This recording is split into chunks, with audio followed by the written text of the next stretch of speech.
Bonjour à tous et bienvenue.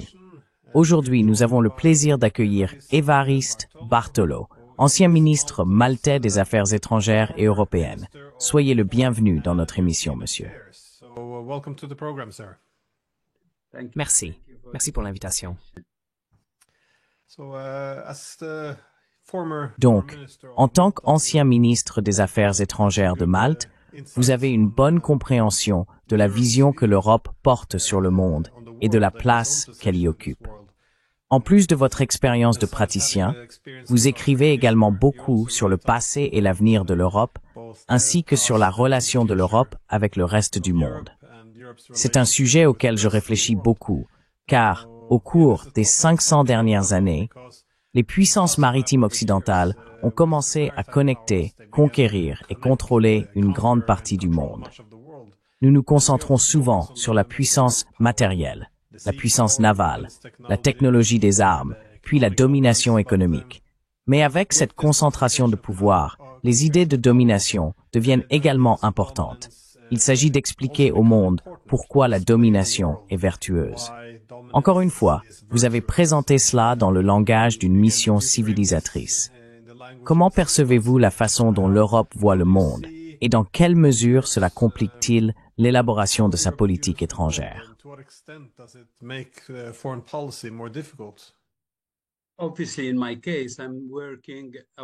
Évidemment, dans mon cas, je travaille loin de ma position géographique, qui est un groupe de petites îles situées sous l'Italie, les îles maltaises. Et depuis des milliers d'années, et surtout depuis les 500 dernières années, nous avons été une frontière. Nous n'avons pas été un lieu de rencontre des civilisations. Nous avons été la frontière, surtout au cours des 500 dernières années, même avant, contre l'islam. Vous savez, on nous considère comme le bastion de l'Europe chrétienne, pour sauver l'Europe de l'islam. Finalement, je pense que cela s'est encore développé pour devenir aussi un bastion de l'Europe catholique. Nous protégeons également de la religion orthodoxe. Je pense que cela n'est pas suffisamment compris.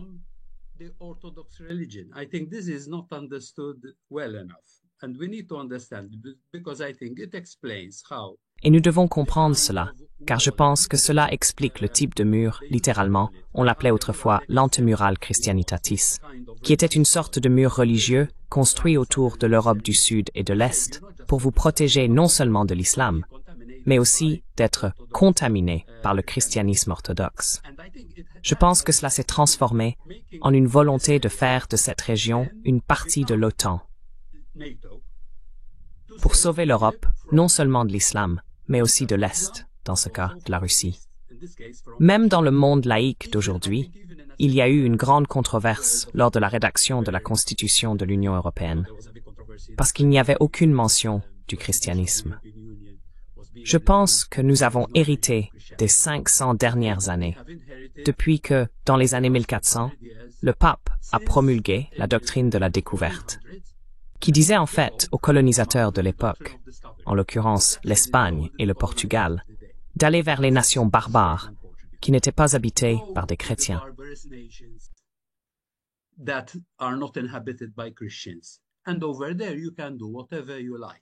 Et là-bas, vous pouviez faire tout ce que vous vouliez. Vous pouviez les prendre parce qu'elles étaient habitées par des peuples non chrétiens, considérés comme barbares. Je pense que ce genre de doctrine, qu'on appelait la doctrine de la découverte, était en réalité une doctrine de domination. Pourquoi est-ce que j'en parle?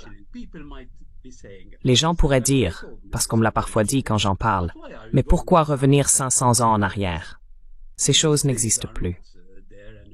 Et je leur rappelle, n'est-il pas intéressant que ce soit seulement le pape François qui ait retiré cette doctrine de la découverte des enseignements du Vatican?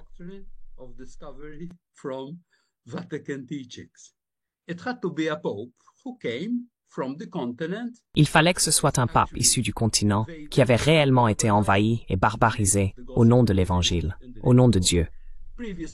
Les papes précédents, Jean-Paul II et Benoît XVI, s'étaient vus demander de le retirer.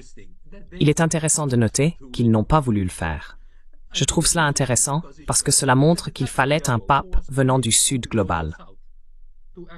Parce que ce qui est intéressant, Glenn, c'est que les changements que nous observons avec le déclin de l'Occident et de l'Union européenne, et l'émergence des BRICS, par exemple, ce mouvement se produit aussi dans le monde chrétien et catholique. C'est désormais le Sud global qui s'affirme dans le catholicisme.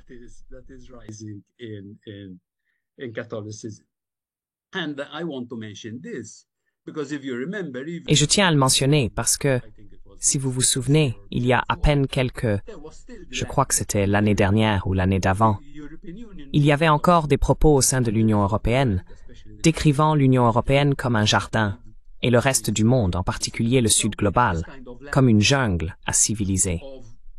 Donc ce type de langage ne concerne pas seulement la civilisation contre la barbarie, mais aussi le bien contre le mal. Et cette position théologique manichéenne du bien contre le mal rend très facile d'affirmer que l'islam est le mal, et que l'Orient, dans ce cas la Russie et la Chine, a remplacé ce rôle du mal. En fait, il existe une étude très intéressante de l'American Institute of Diplomacy qui le mentionne justement.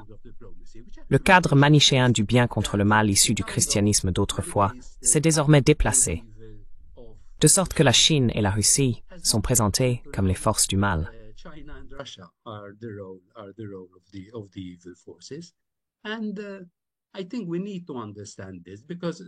Et je pense que nous devons comprendre cela, car on me pose parfois aussi cette question.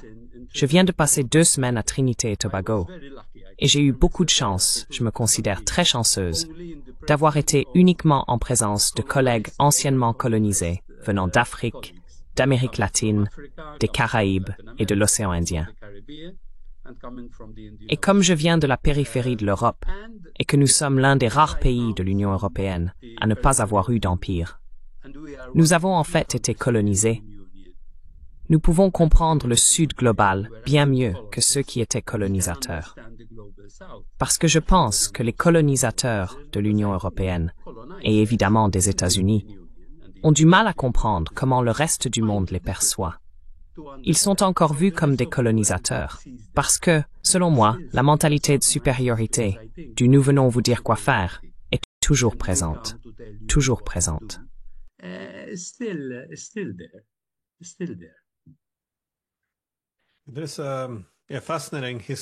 Il existe cependant une continuité historique fascinante, car dès lors que l'on présente la domination comme une force bénéfique, au XIXe siècle, comme vous l'avez suggéré avec la métaphore du jardin et de la jungle, cela s'exprimait dans le langage d'un empire libéral, selon lequel il serait nécessaire de répandre ses idées et de dominer les autres. Ainsi, on retrouve, c'est là que s'inscrivait la mission civilisatrice, le fardeau de l'homme blanc. Mais à l'époque contemporaine, on ne parle plus d'empire libéral. On parle d'hégémonie libérale. Pourtant, le postulat reste en grande partie le même. Autrement dit, on considère que pour que les bonnes valeurs libérales et démocratiques prévalent, l'Occident doit dominer. Et la domination de l'Occident devient alors une force bénéfique dans le monde. Comme vous l'avez également mentionné avec la métaphore du jardin et de la jungle, j'ai trouvé intéressant que le chef de la diplomatie européenne, Josep Borrell, ait récemment réutilisé cette expression en évoquant le jardin et la jungle. C'est ce que Robert Cooper, le conseiller de Tony Blair, a soutenu. Nous avons besoin d'un nouvel empire libéral, parce que vous savez, nous sommes civilisés en Europe. Mais lorsque nous entrons dans le monde, nous devons réaliser que les règles du monde civilisé ne s'appliquent plus. Maintenant, nous devons opérer selon la loi de la jungle. Et encore une fois, nous devons tempérer la jungle avant que la jungle n'envahisse le jardin. C'est un discours colonial. J'aborde ce sujet parce que cela influence la manière dont on s'engage avec le reste du monde. Comment fait-on de la diplomatie? Cherche-t-on la compréhension mutuelle et le compromis? Ou le monde est-il alors intrinsèquement perçu comme sujet contre objet? Vous savez, le professeur contre l'élève. Comment la diplomatie au sein de l'Union européenne se déroule-t-elle lorsque cette mentalité prévaut encore?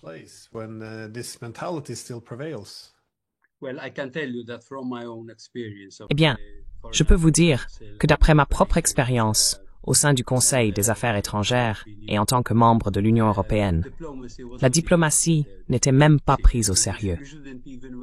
Il ne fallait même pas perdre de temps avec la diplomatie.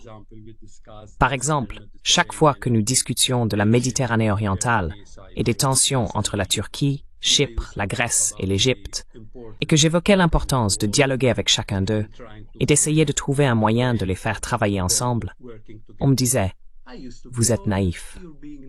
Aujourd'hui, je pense que depuis une trentaine d'années, recourir à la diplomatie est perçu comme de la naïveté. Ce qui est considéré comme sage, c'est de vendre des armes et de mobiliser les gens pour la guerre.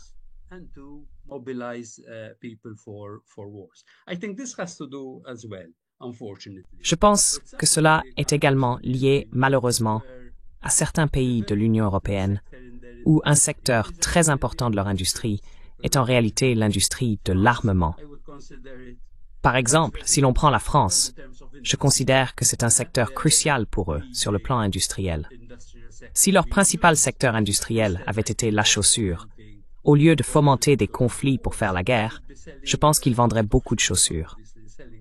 Mais évidemment, vendre des armes est bien plus rentable. Ce qui m'inquiète vraiment, c'est que tout d'abord, je pense que le plus grand défi auquel le monde entier est confronté, c'est la capacité à vivre ensemble.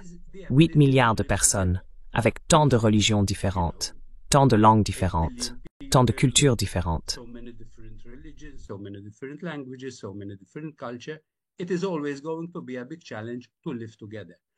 Vivre ensemble sera toujours un grand défi. Mais ce qui est le plus préoccupant, c'est qu'il existe une partie de la population sur cette planète qui ne veut pas vivre avec les autres. Elle veut vivre au-dessus des autres. Ce n'est donc pas seulement une question d'affrontement entre un monde unipolaire et un monde multipolaire, ou un monde multinodal. C'est la différence entre avoir une relation verticale avec le reste du monde et une relation horizontale. Et ce dont je suis vraiment convaincu, c'est que cette idée de tenter de mettre en pratique la Charte des Nations Unies sur l'égalité des nations, grandes et petites, ne devrait pas être considérée comme romantique ou naïve. Et je vais expliquer pourquoi. Glenn, il y a une personne qui malheureusement n'est pas très connue. Il s'appelait Enrico Mattei.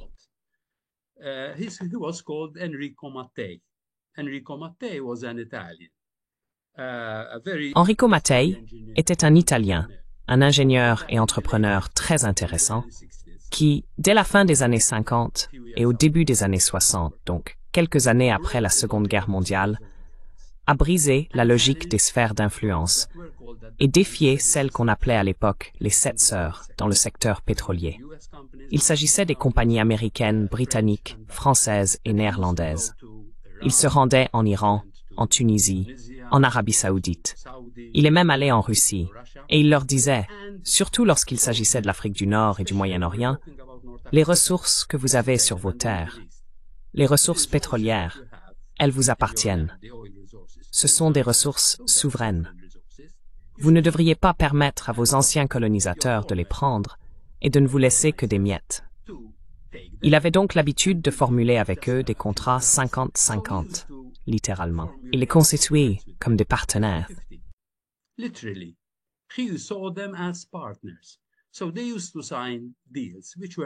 Ils avaient donc l'habitude de signer des accords à parts égales, 50-50, et il leur accordait 75% des bénéfices réalisés. Les entreprises américaines, britanniques, françaises et néerlandaises étaient furieuses contre lui. Elles n'acceptaient pas ce type de partenariat. Incroyable mais vrai, il y a 61 ans, il est mort dans un accident d'avion dont les circonstances n'ont jamais été totalement élucidées. Était-ce un accident? Ce qui importe, c'est qu'il y avait des entreprises américaines et d'autres sociétés, et même des gouvernements impliqués.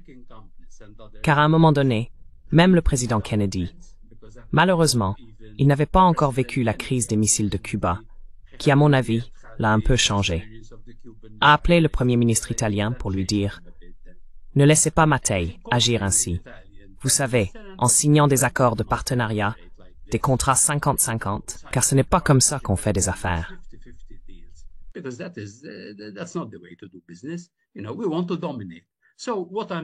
Vous savez, Nous voulons dominer.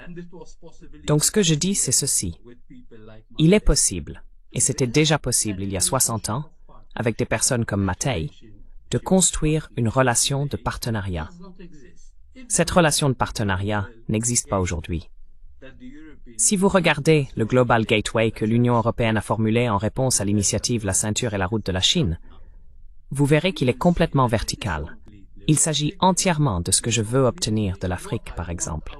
Ce n'est pas, vous savez, changeons la relation structurelle, où nous nous contentons de prendre du carburant, des produits primaires, des matières premières et de la nourriture à l'Afrique, et nous leur donnons nos produits finis. Changeons cela. Créons, aidons à créer une relation plus équitable avec l'Afrique. Non. De quoi avons-nous besoin venant d'Afrique?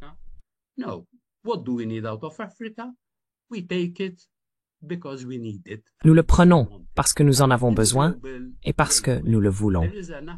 Dans le Global Gateway, il existe un comité de mise en œuvre afro-européen. Il n'y a pas un seul Africain dedans. Et lorsqu'ils se sont réunis pour décider de ce qu'il fallait inclure dans cette initiative Global Gateway, ils ne se sont pas assis avec leurs partenaires africains pour dire « Écoutez, que pouvons-nous faire ensemble ?» Non, c'est « De quoi ai-je besoin en tant qu'Europe et voici ce que j'attends de vous. » Donc cette idée de partenariat, d'avoir une relation horizontale d'égalité, elle n'existe pas. Elle n'existe pas. C'est donc toujours la malédiction de la domination. Vous savez, on n'appelle plus cela le colonialisme. Nous utilisons le langage politique approprié en évitant le mot colonialisme. Mais à proprement parler, la relation reste coloniale et néocoloniale.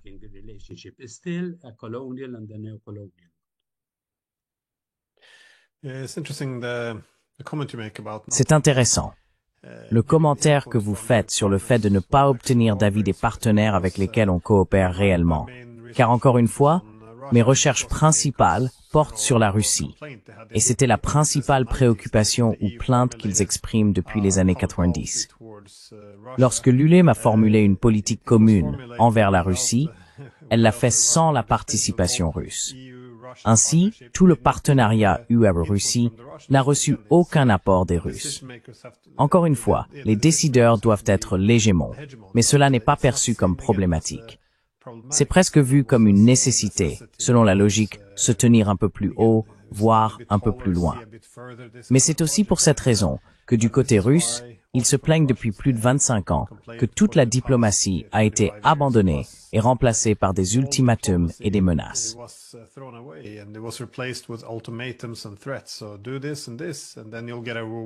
Donc, faites ceci et cela, et ensuite vous recevrez une récompense. Si vous ne le faites pas, vous serez puni. Même le langage que nous utilisons a donc pris une fonction très pédagogique.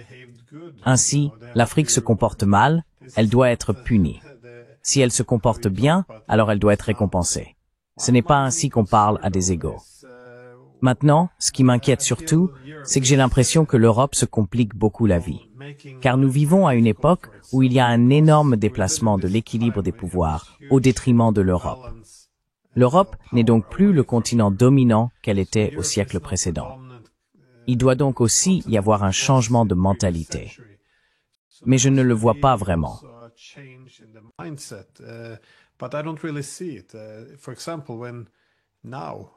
Par exemple, aujourd'hui, alors que l'Inde a connu une ascension spectaculaire et que le Royaume-Uni a décliné relativement, les Britanniques se sentent toujours à l'aise d'aller dire aux Indiens quelle politique étrangère ils devraient adopter.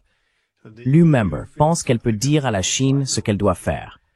Nous venons de perdre la guerre contre la Russie, et l'U-Member continue pourtant de poser des ultimatums, même maintenant. Je veux dire, c'est assez extraordinaire. Et je pense aussi que la stabilité du monde dépend du fait que les deux grandes économies, les États-Unis et la Chine, trouvent un terrain d'entente.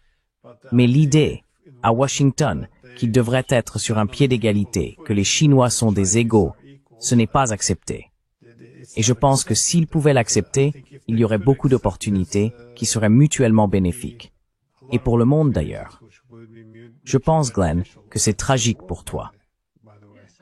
I think, Glenn, it's tragic for you because, I mean, Parce que, je veux dire, cette année, nous sommes en 2025, nous aurions dû célébrer les 50 ans du rêve d'Helsinki, CSE-OSCE, qui malheureusement s'est transformé en un cauchemar mort.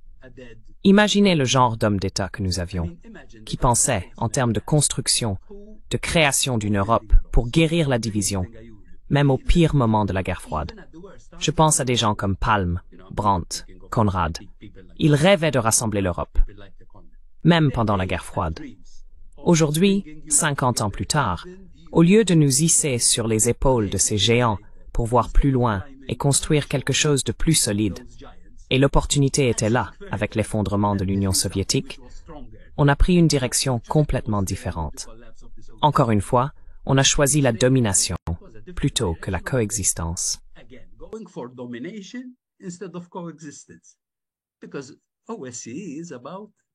Parce que l'OSCE concerne la coexistence pacifique. On se rend compte qu'il y a des conflits, des intérêts divergents. Mais asseyons-nous et voyons ce que nous pouvons faire à ce sujet. Avec l'OSCE, c'était possible. Avec la CSE, c'était possible. Mais ensuite, une fois que l'on prend la décision, je me fiche de ce que les Russes considèrent comme étant leurs préoccupations en matière de sécurité. Je me souviens de discussions au Conseil des Affaires étrangères où l'on disait « Ce n'est pas leur affaire.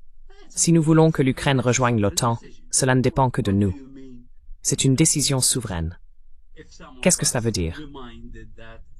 Vous savez, et si certains d'entre nous leur rappelaient que dans l'OSCE, il y a le principe selon lequel ma sécurité et la vôtre sont indivisibles, et que je ne peux pas et ne devrais pas prendre de mesures qui risquent ou mettent en danger ou compromettent votre sécurité, afin que nous ayons la maison européenne commune dont Gorbatchev avait rêvé. Non, non, non, non, non, non, non. C'est une perte de temps.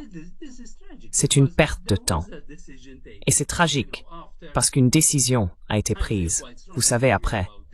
Je ressens cela très fortement, parce que c'était en décembre 1989 à Malte, lorsque Bush a dit à Gorbatchev, « Nous ne profiterons pas de ce qui va se passer en Europe de l'Est lorsque vous lâcherez prise, et permettrez à différents pays d'avoir des systèmes politiques différents. Nous n'en profiterons pas. » À ce moment-là, le fameux « pas un pouce de plus » n'avait pas encore été prononcé, mais c'était en préparation.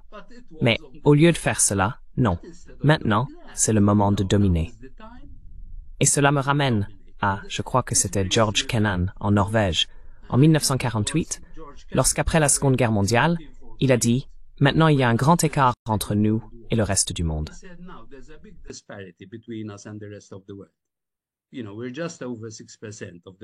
Vous savez, nous représentons un peu plus de 6% de la population. Il a dit que nous détenions 50% de la richesse. Cela va susciter de l'envie. Cela va provoquer beaucoup de colère et de ressentiment contre nous. Assurons-nous de prendre toutes les mesures nécessaires pour continuer à dominer. Et oublions, vous savez, les valeurs idéalistes des droits de l'homme et de la démocratie. Nous devrions maintenant opter pour une véritable politique de puissance. Vous savez, oubliez le TNP, oubliez. Et cela était dangereux parce que je pense que depuis lors, c'est ce qui s'est passé. Vous savez, on a choisi la politique de domination au lieu de la politique de coexistence. Et dans un monde où nous avons des milliers d'armes nucléaires et où les armes deviennent plus sophistiquées que jamais, nous avons besoin de la coexistence plus que jamais et plus fortement qu'auparavant, car sinon nous allons détruire l'humanité.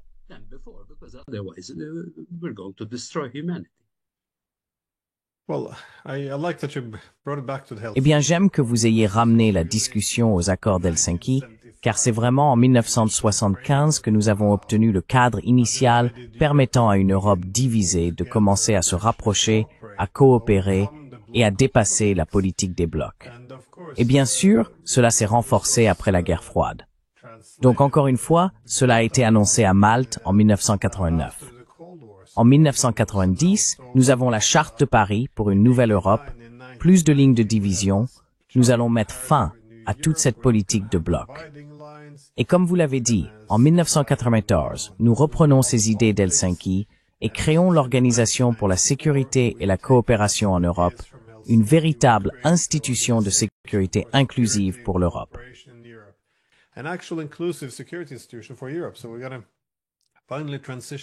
Donc, nous allons enfin dépasser cette politique de bloc. Mais ensuite, au lieu de cela, tout part en vrille, parce que nous allons élargir l'OTAN. Et maintenant, la logique, comme vous l'avez dit, c'est que l'OTAN va représenter l'Europe. La Russie ne fait pas partie de l'OTAN. Tout le monde devrait en faire partie, sauf elle. Ainsi, le plus grand pays d'Europe est le seul à ne pas être représenté en Europe. Et d'une certaine manière, cela est censé être la source de la stabilité. Et c'est évidemment tout, comme vous l'avez dit, tout le postulat. Comment cela pourrait-il fonctionner? Comment cela créerait-il non pas la guerre, mais la stabilité? Eh bien, tout le postulat était que l'Occident serait tellement dominant que peu importerait ce que les Russes en penseraient.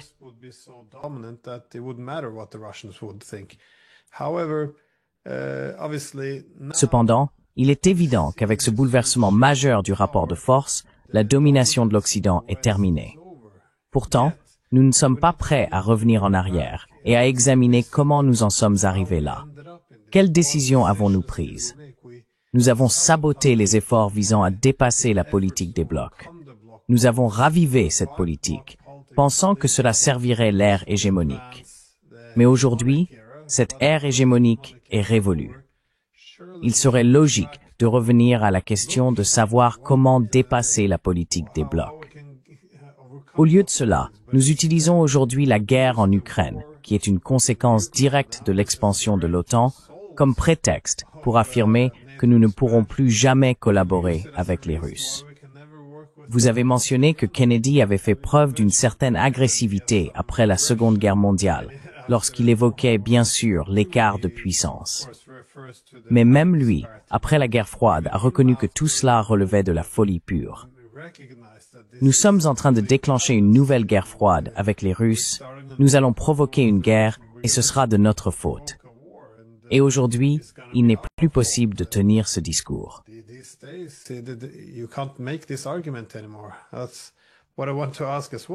C'est ce que je voulais également demander. Comment avez-vous trouvé les discussions? Parce qu'encore une fois, en tant que ministre des Affaires étrangères, vous avez parlé avec les autres dirigeants européens. Comment ont-ils abordé la question de la Russie? Car vous étiez en poste lorsque la Russie a envahi en 2022 en tant que ministre des Affaires étrangères. Comment cela a-t-il été discuté? Quelle a été l'ampleur des débats?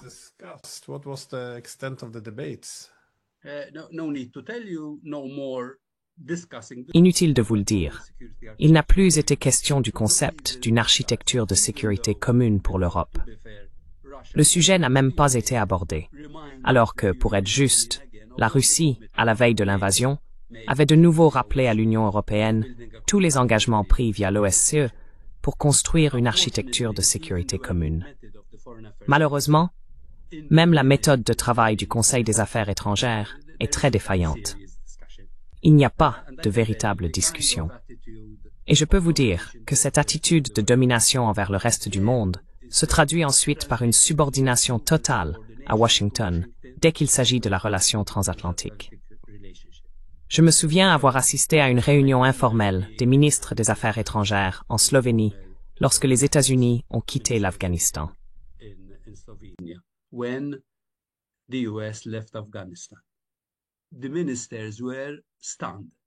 Les ministres étaient stupéfaits, car non seulement toutes ces personnes participent aux réunions ministérielles de l'OTAN, mais en plus, non seulement elles n'ont pas été consultées, mais elles n'ont même pas été informées. Elles ont appris ce qui se passait en Afghanistan par les médias, comme tout le monde. Vous pouvez donc imaginer que l'arrogance manifestée envers les Russes, les Chinois et le Sud global se traduit ensuite par une attitude très servile vis-à-vis de Washington. Car je pense que ce qui se passe, et je trouve cela tragique pour l'Europe, c'est qu'ils sentent le déclin. Ils ne l'admettent pas. Ils ne l'admettent pas. Mais ils voient que la seule façon de prolonger leur domination est de s'accrocher aux basques du pouvoir à Washington. Seuls, ils n'en sont pas capables. They on their own cannot do it.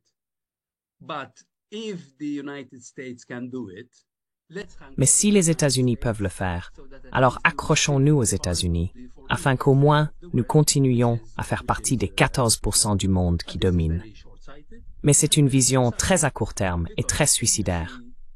Car si l'on regarde ce qui va se passer dans prenons les 25 prochaines années sur notre continent, sans même parler de ce qui arrivera d'ici la fin du siècle, il y a, tout d'abord, je pense, la prise de conscience très forte du suicide démographique de l'Union européenne.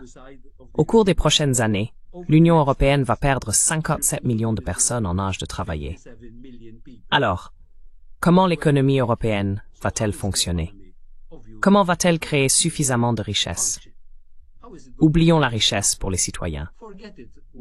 Prenons l'obsession actuelle de construire le complexe militaro-industriel européen. Comment peut-on bâtir un complexe militaro-industriel sans une industrie forte?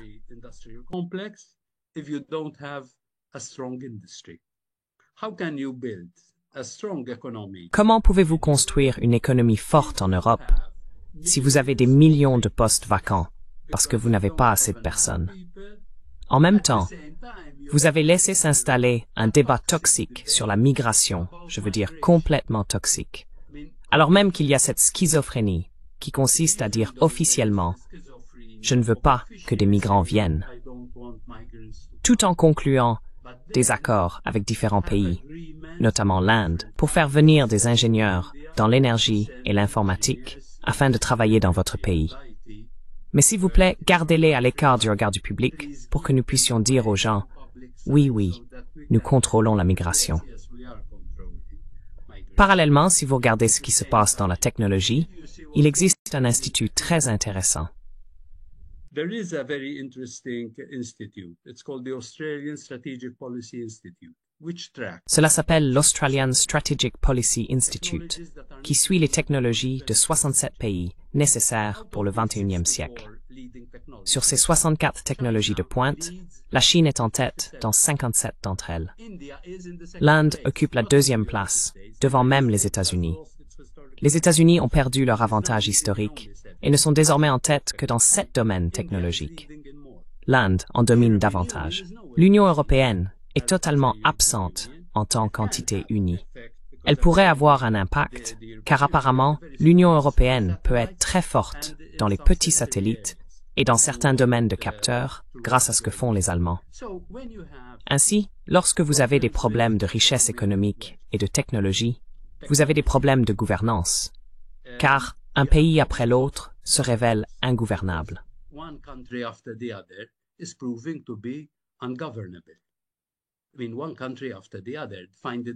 Je veux dire, un pays après l'autre a beaucoup de mal à se mettre d'accord sur la voie à suivre.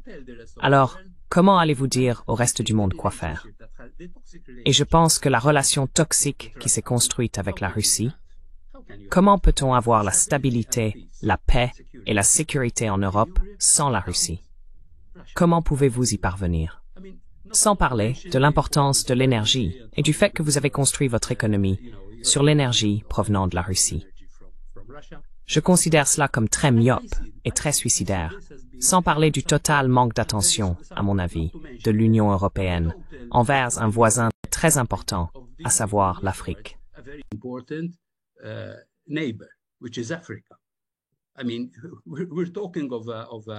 Je veux dire, nous parlons d'un continent où il y a 3 Africains pour chaque Européen. Et dans les années à venir, il y aura 5 Africains pour chaque Européen. Et généralement, l'Européen sera âgé ou d'âge moyen, tandis que les Africains seront des enfants et des jeunes. Comment pouvez-vous ne pas prendre votre relation avec l'Afrique au sérieux, alors que vous êtes obsédé par ce qui se passe dans votre voisinage oriental et par ce qui se passe avec la Chine? Et en même temps, donnez l'impression que vous êtes encore un bloc très puissant et que vous pouvez dicter au reste du monde ce qu'il doit faire. Je ne pense pas que l'Europe soit prise au sérieux avec ce genre de gestes et de mise en scène.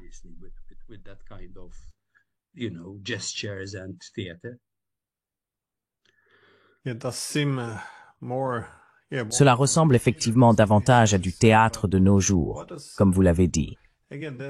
Mais encore une fois, un problème clé est qu'à mesure que le monde devient multipolaire, il doit y avoir certains réajustements, en particulier pour les Européens dans leurs relations avec les États-Unis. Je pense que nous sommes devenus un peu paresseux sur le plan stratégique au fil des années. Dans le monde bipolaire, après la Seconde Guerre mondiale, le monde était divisé en deux camps. Tout était nous ou eux, c'était simple.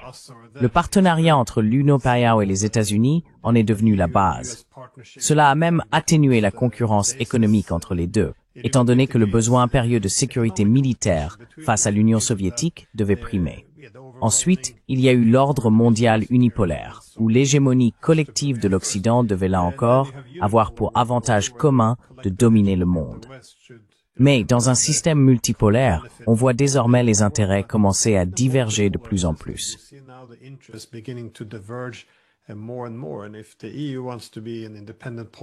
Et si l'UE veut être un pôle de puissance indépendant, elle doit diversifier ses partenariats étrangers. Et vous savez, bon sang, avoir un continent divisé et militarisé ne peut qu'être une catastrophe. Nous serons plus faibles. Nous serons utilisés comme des pions. Nous ne sommes plus les sujets. Nous sommes devenus les objets de la sécurité. Et il n'y a aucun mouvement. C'est presque un peu embarrassant quand on écoute des gens comme le vice-président J.D. Vance qui dit aux Européens « Écoutez, vous devez arrêter de vous comporter comme des vassaux.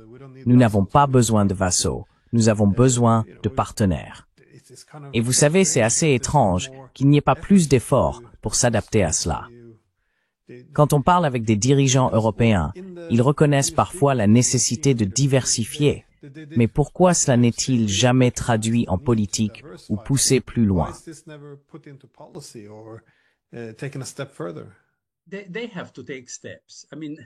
Ils doivent prendre des mesures. Je veux dire, c'est pour cela que j'ai mentionné Enrico Mattei. Parce que si l'approche dominante au sein de l'Union européenne était celle de Mattei, et je trouve intéressant que le gouvernement Meloni en Italie, dans son programme pour l'Afrique, l'appelle le programme Mattei. C'est intéressant.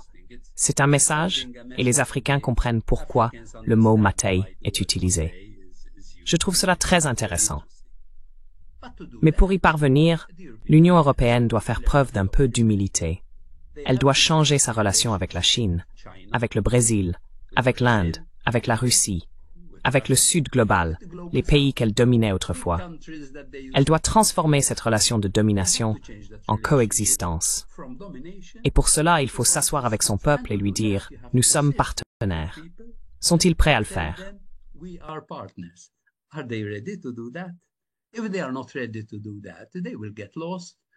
S'ils ne sont pas prêts à le faire, ils vont se perdre de plus en plus. Et il n'est pas dans l'intérêt de l'Union européenne de ne pas construire ces nouvelles relations qui sont nécessaires. Parce que maintenant, nous sommes dans un monde où, tu sais Glenn, pour dominer un pays, cela dépend beaucoup de ta technologie militaire et de ta puissance militaire. Mais culturellement, il faut aussi dans une certaine mesure que ce pays te permette de le dominer. Or, le Sud global refuse désormais d'être dominé. Et à moins que l'Union européenne ne comprenne cela, j'avais l'habitude d'avoir des difficultés à parler avec mes collègues. Par exemple, dans notre cas, et cela arrive aussi beaucoup en ce moment alors que nous parlons ici à la mi-mai, nous avons de nouveau des problèmes en Libye. À Tripoli, ces derniers jours, les milices se sont tirées dessus. Il y a eu des morts.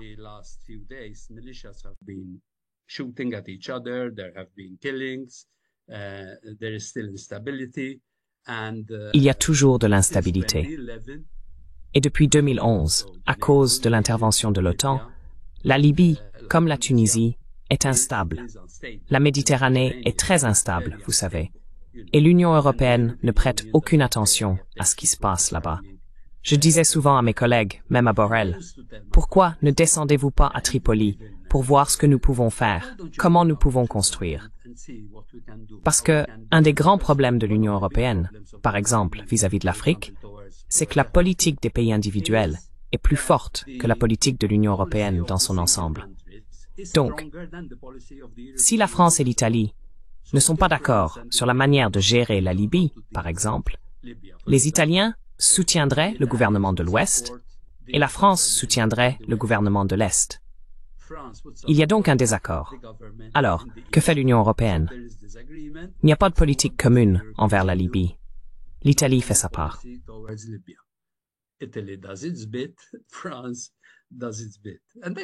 La France fait sa part. Et je disais à Borrell, pourquoi ne descends-tu pas parler aux Libyens? Et il me répondait, mais que dois-je leur dire? Je lui disais, ne dis rien au début. Écoute simplement ce qu'ils ont à dire. Ainsi l'Union européenne, à cause de sa politique de domination et de sa culture du colonialisme, s'est habituée à parler, mais pas à écouter. Dans un nouvel ordre mondial, dans un monde multipolaire et multinodal, on ne peut pas seulement parler, il faut aussi écouter. Êtes-vous prêt à écouter? Et êtes-vous prêt à traiter les autres comme des partenaires?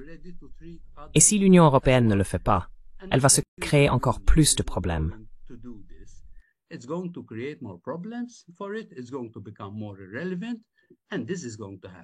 Cela va devenir de plus en plus insignifiant. Et cela va créer un énorme problème pour le niveau de vie et pour les personnes vivant dans l'Union européenne. Surtout maintenant, leur dire que nous devons passer d'un État-providence à un état de guerre parce que nous devons dépenser 3,5%, 5% de votre PIB en armement.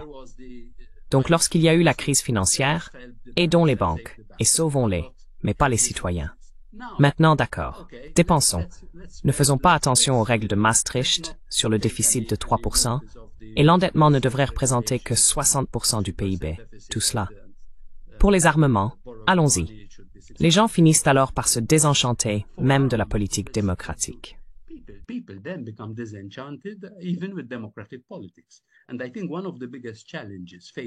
Et je pense que l'un des plus grands défis auxquels l'Union européenne est confrontée aujourd'hui n'est pas seulement le déficit démocratique. Si vous dites, écoutez, faisons preuve d'un peu de diplomatie, on vous accusera d'être une marionnette de Poutine. Parce qu'il existe une sorte de macarthisme, comme dans les années 1950 aux États-Unis. Nous avons une forme de macarthisme dans l'Union européenne. On ne peut pas parler d'une approche alternative sans être accusé de pactiser avec l'ennemi et d'être un traître, ce qui est ridicule. Même pour la liberté intellectuelle, même si quelqu'un vous dit quelque chose d'hérétique, nous étions fiers autrefois d'être une zone de liberté, de débat intellectuel vigoureux, de penser l'impensable.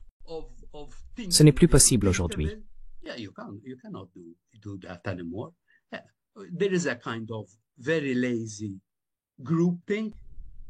Il existe une forme de pensée de groupe très paresseuse. Vous savez, nous pensons tous la même chose. Et comme quelqu'un l'a dit, quand nous pensons tous la même chose, beaucoup d'entre nous ne pensent plus du tout. C'est une tragédie pour l'Union européenne. Je veux dire, comment allez-vous avancer si de plus en plus de personnes se sentent désabusées et abandonnées par leur gouvernement? Et nous allons avoir un gros problème, car le nombre de personnes qui se retirent du système politique augmente. Je pense que c'est très grave. En dehors des problèmes des gens qui ont du mal à payer leurs factures d'énergie et à envisager la prospérité à l'avenir. Aussi, en termes de culture politique et de démocratie politique, c'est un problème. C'est un problème.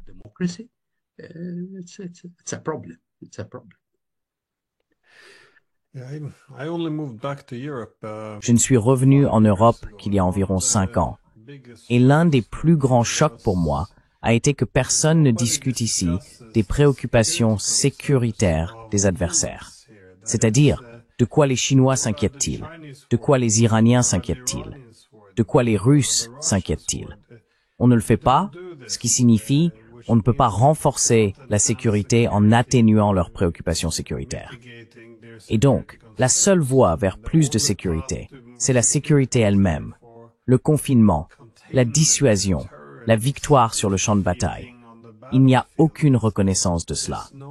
Et en effet, évoquer ce sujet entraîne un coût social très élevé. Je veux dire, sur la guerre en Ukraine, cela fait 20 ans que je dis la même chose.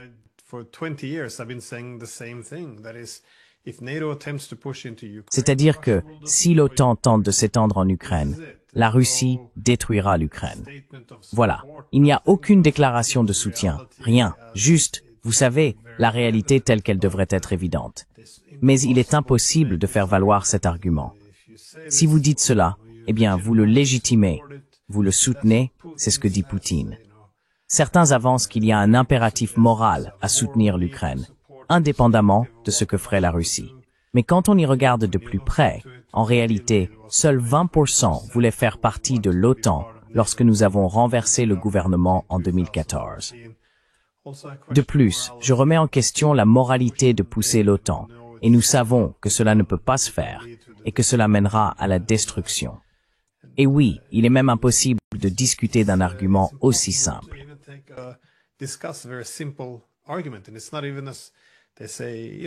Et c'est même pas comme ils disent, vous savez, c'est ce que dit Poutine. Mais c'est aussi ce que semblait dire la moitié de la classe politique américaine dans les années 90. C'est-à-dire que si nous élargissons l'OTAN, nous allons provoquer un conflit avec les Russes. Cela venait des plus hauts niveaux du gouvernement des États-Unis dans les années 90. Tout le monde disait cela. Mais aujourd'hui, si vous le dites, vous êtes traîné dans la boue par les médias pour, vous savez, répéter les arguments du Kremlin. Le lavage de cerveau est désormais total. Il est complet. La propagande est tellement écrasante. Il n'y a plus de dissidence dans la société. C'est assez effrayant. Et ils semblent tous convaincus d'être du bon côté de l'histoire, parce qu'ils s'opposent, vous savez, au mal.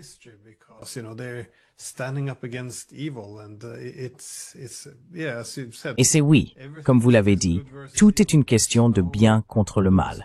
Il n'y a aucune nuance. Personne ne s'est vraiment interrogé sur notre rôle dans la provocation de cette guerre, ou même sur le fait de l'avoir commencé en 2014. Il n'y a que, vous savez, ces récits très étranges qui doivent s'accorder à cette vision très caricaturale d'un empire du mal face à un groupe libéral et démocratique qui se dresse. Apparemment, nous essayons d'aider l'Ukraine. C'est ce que nous faisons depuis une décennie. Je ne sais pas comment, du moins d'un point de vue académique, il n'y a rien là-dedans.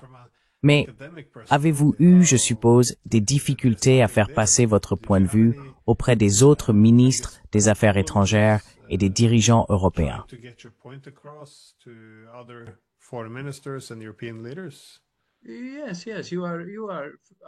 Oui, oui.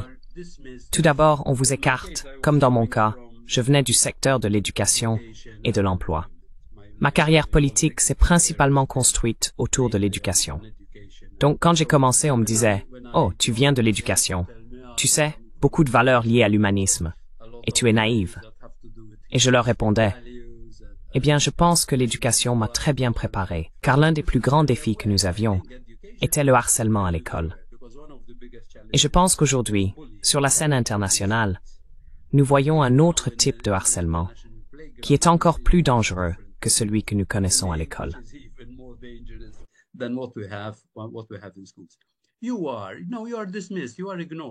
Vous êtes non, vous êtes renvoyé, vous êtes ignoré, on vous considère comme naïf, comme inefficace. Et ce qui devient inquiétant, et c'est inévitable, si vous parlez de changement de régime et de révolution de couleur en dehors de l'Union européenne, vous finirez par les pratiquer aussi à l'intérieur de l'Union européenne. Donc si vous voyez un candidat qui selon vous ne devrait pas être là, ou s'il y a un parti politique qui selon vous ne devrait pas exister, voyez quelle manipulation vous pouvez faire pour empêcher cette personne d'être élue. Ou si elle est élue, envisagez sérieusement de la rendre illégale. Or, cela est très dangereux.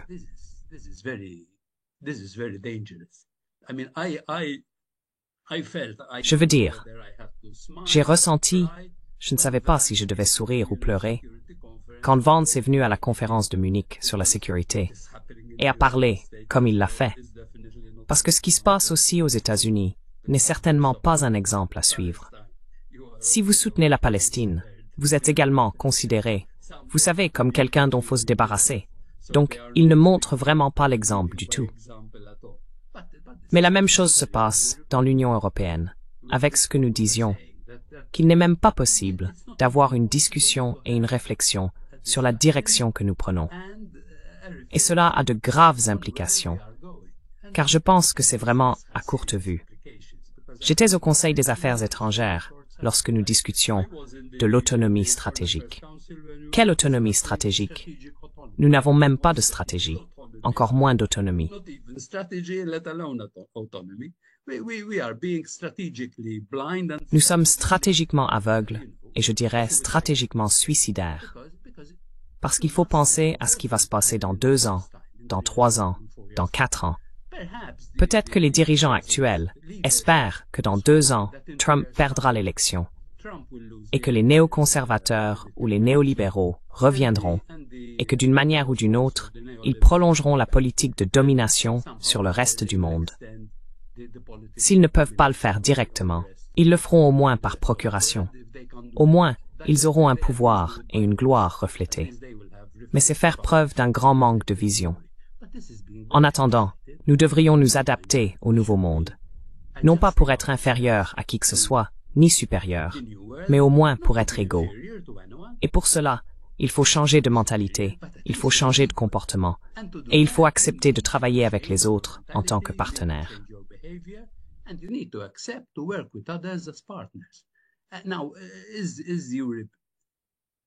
Alors, l'Europe, avec sa tradition de domination et sa conviction d'être une force pour le bien, la civilisation suprême, pensant « nous savons mieux que les autres » et Dieu est de notre côté, est-elle prête à changer ce comportement et cet état d'esprit pour s'asseoir avec les autres en tant que partenaire? Je me souviens que j'avais l'habitude de m'adresser aux différentes factions et forces en Libye, en citant la célèbre maxime de Mandela. Non, il faut parler à ses ennemis, pas à ses amis. Avec vos amis, vous n'avez pas besoin de parler, car vous êtes déjà amis. Il faut s'asseoir avec son ennemi et lui parler, et votre ennemi deviendra votre partenaire. Et il me disait souvent, « Oh, vous dites cela aux Libyens. » Je leur répondais que nous devions aussi le mettre en pratique. Ne soyez pas choqués que les Libyens ne le fassent pas. Est-ce que nous nous asseyons avec nos ennemis pour leur parler et voir ensemble comment relever nos défis? Non, nous ne le faisons pas.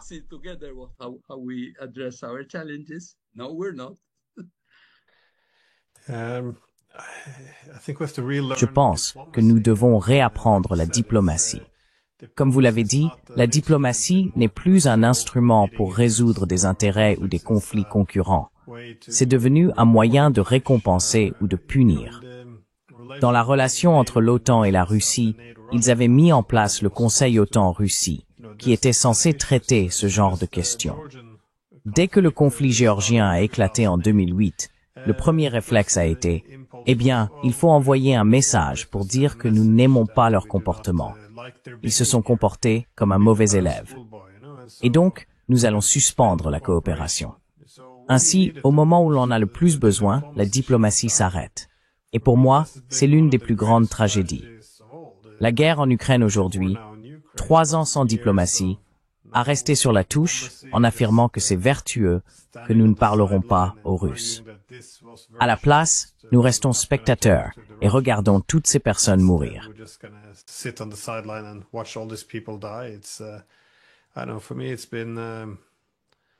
Pour moi, ça a été...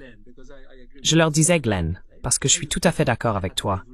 J'avais une citation préférée d'un historien militaire britannique, parce que je leur disais, d'accord, je viens du monde de l'éducation.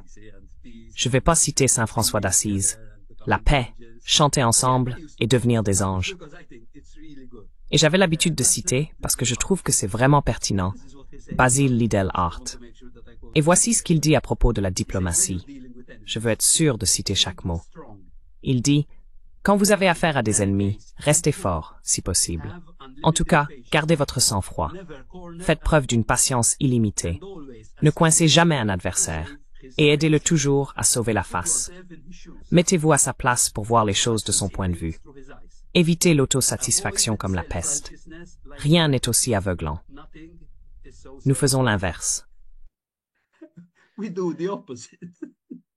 Tout à fait. Nous faisons le contraire.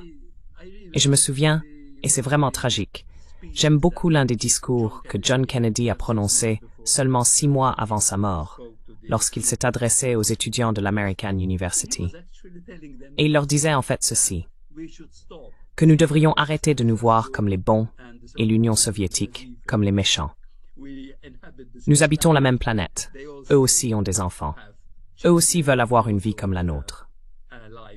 Nous devrions nous asseoir ensemble et voir ce que nous pouvons faire.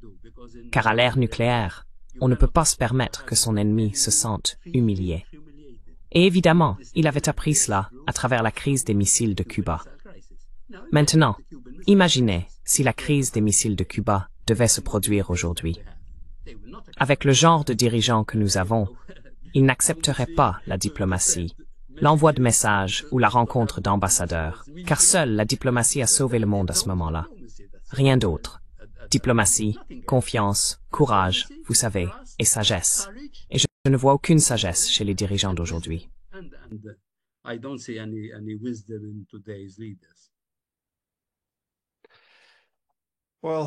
Eh bien, sur ce point très juste, mais triste, très triste, nous pouvons en rester là.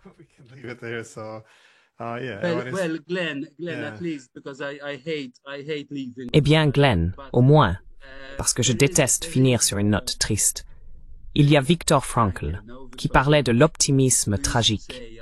Le monde est dans un état très triste, mais si nous ne faisons pas de notre mieux, les choses ne feront qu'empirer. Nous devons donc continuer à faire ce que nous pouvons, comme nous le pouvons, pour ne pas laisser l'humanité se détruire elle-même.